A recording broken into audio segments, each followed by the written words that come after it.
Bagong history ang nagawa ng Pinoy sa NBA. Bagong Pinoy NBA coach. Yan ang ating mga pag-uusapan para sa video natin na ito.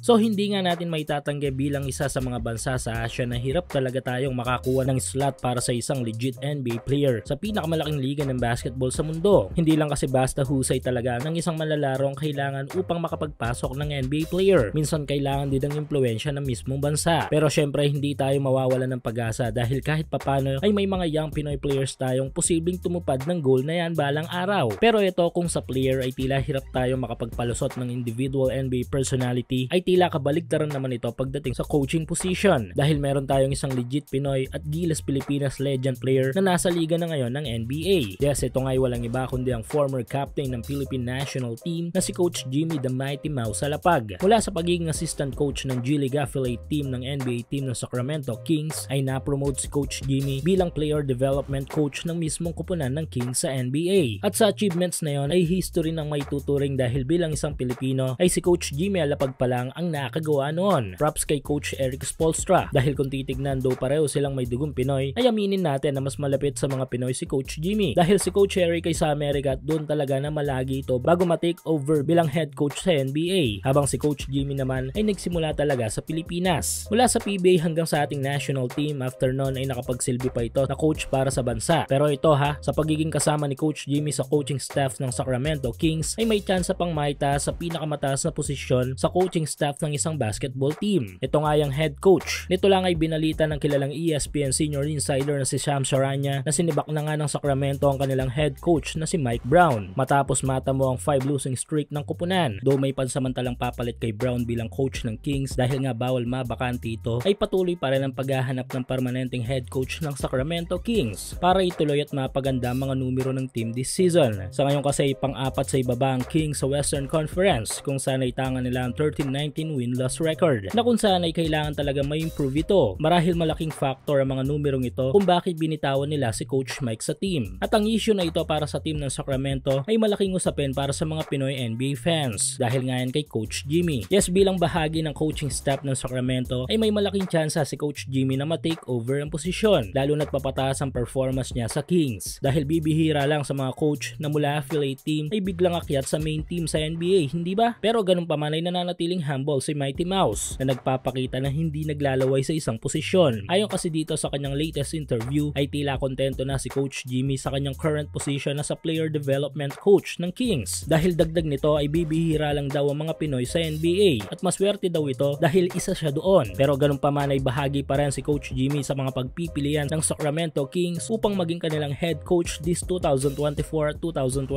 NBA season.